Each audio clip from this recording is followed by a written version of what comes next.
Morning, everybody. David here, Burly Man 40. And that sun is really bright. I think I'll come back in a few minutes. All right, well, that's a little bit better. Can't do anything about my face. That's as ugly as ever. But at least the lighting's a little better.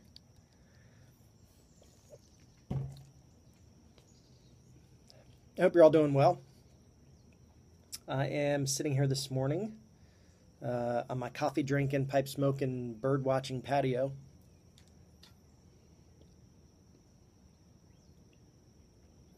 I've really taken to watching birds. I don't know. That never interested me in the slightest. I mean, I always knew there were bird watchers and folks who would watch birds, but I never understood the fascination. There's a great little local park here, Sims Park, and they have a nice path you can take back into the woods a bit, and they have a shelter set up, like a blind, where you can watch birds.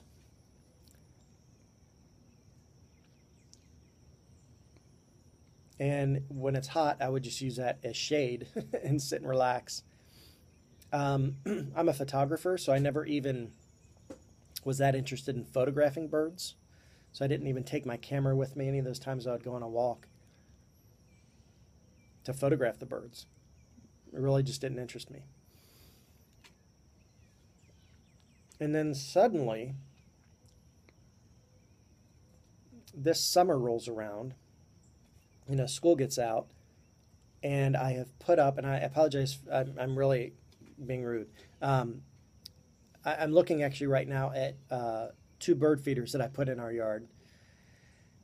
And it was something that I just, for some reason, decided I wanted to put out bird feeders so that when I'm sitting out here having my coffee and a pipe. Another thing is I've become a morning person. I never was a morning person. Now I have a hard time staying up past 10. And I have a really hard time sleeping. And I'm up past 10. But I'm just so tired, It's usually 11:30 or 12 and I'm in bed and heading to sleep. But sleeping much past 6 is getting kind of hard for me. So I decided that bird feeders might be a good way to take advantage of this change in my schedule. This change in my body's clock as I get older. In a couple or 3 weeks here, I will be 43.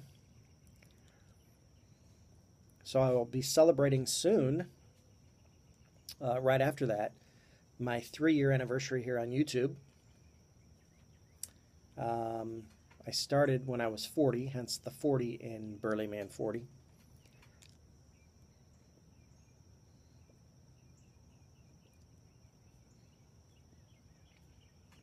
So I guess getting older, I guess I would consider that an advantage, being a morning person, because I really always wanted to be a morning person.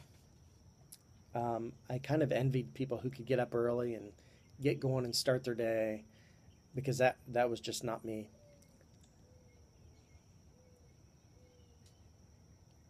I was always one to stay up late, and most of my friends really weren't night owls. So when I'm like, hey, let's go, let's do something, they're like, are you kidding? I'm going to go home and go to bed. So I'm a little bit more on schedule with my friends anyway. My good friend especially. He's never been a night owl. He's always been a bit of a morning person. I'm rambling. Anyway, I'm smoking my, I guess it's a 310. Can't tell if I can see on there.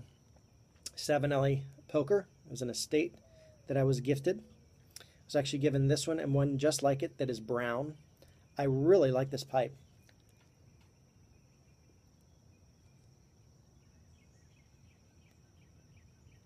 This is one I smoke generally my cobs and the two pokers, the two Savinelli pokers, when I'm cutting the grass. And for me, it's about 2 pipes that I can get in before I'm finished cutting my grass. And I'm sitting on my riding mower smoking my pipes, and these are just easy to clench with the thin bits. That saddle bit, I guess you call it, on there. So, anyway, inside of it, I have Delta Mojo. I'm sorry, I'm rambling. There's a point to this video. And I'll go ahead and tell you also, I'm drinking some coffee. The coffee I'm drinking is Vietnamese coffee, made with a single cup Vietnamese coffee press that I'll talk more about another time. But I bring that up for 2 reasons. One is I'm drinking it and I'm enjoying it. But I was gifted the Vietnamese coffee press by none other than Mr. Phil Rivara, a great friend, just a great man, and an incredible pipe maker. I wouldn't put his ability to make pipes at a higher rank than he is as a person, because he is a fantastic, incredible person. But I think my first exchange with him buying a pipe was really, his pipes are what got me to know the man. So if you don't have a Phil Rivara pipe, I'm going to urge you now to get one, because there is no pipe that smokes like a Phil Rivara pipe. There's no one who puts the attention to detail into a pipe the way Phil Rivara does.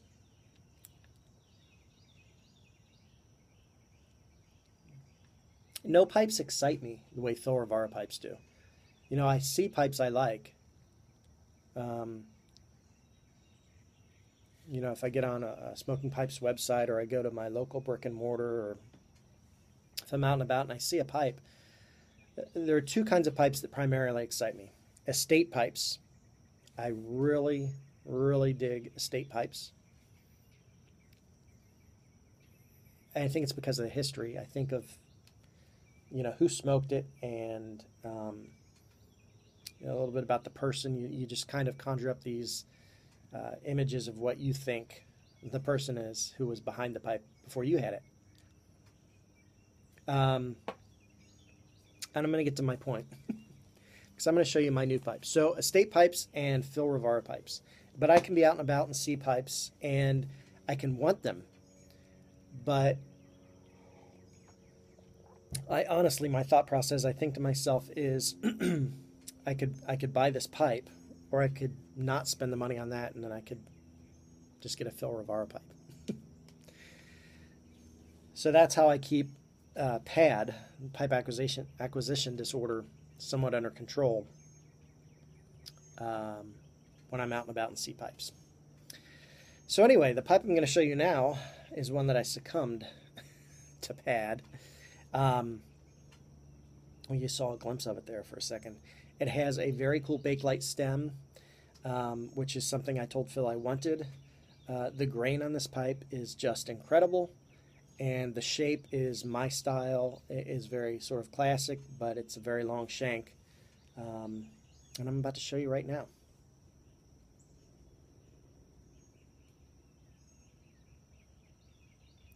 Now look at that. Little PR on the bottom.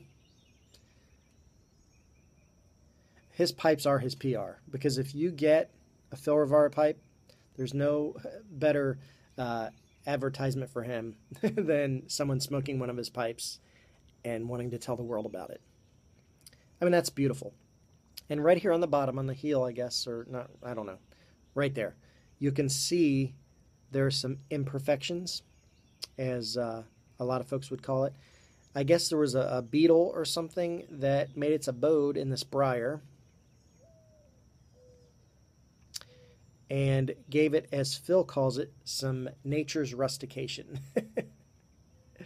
And I got to tell you also, if you've not felt the inside of a brand new Phil Rivara pipe, it's like rubbing your hand across granite or glass or something. It is so incredibly smooth.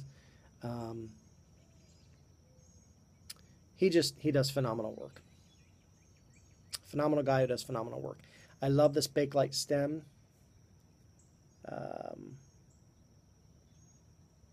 I love the whites and the yellows and the different tones in there. Very nice. So Phil, thank you, brother. When he saw the little Nature's Rustication, he sent me a message along with some photos of where he was in the pipe making process. Showed me what was going on there with the bug or whatever that got in there. And most typically, his inclination would be to kind of start the pipe over. But he knows that I love when there are those imperfections in a pipe. The character that it gives the pipe and the way he keeps it in the design and treats the rest of the pipe making process accordingly to make it stand out to the best that it can. And he even said, hey, it would be cool to be able to rusticate. I think I just spit. Rusticate a pipe all over with that.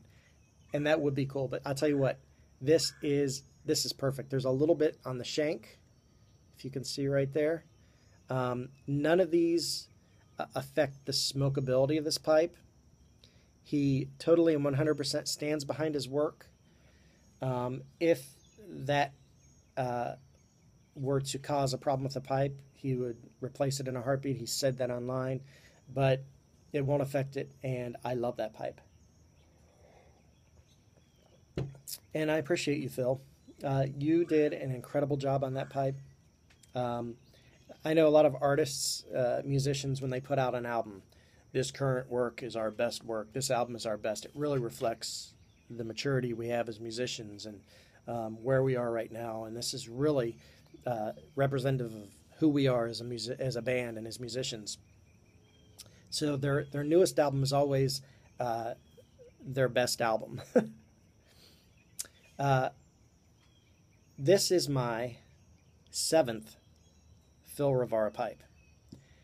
It's my favorite Phil Rivara pipe right now, I think. I do have 2 others that are sort of tied for first place that are real standouts, just in my mind as far as maybe the shape and just they have certain characteristics that to me really put them over the top.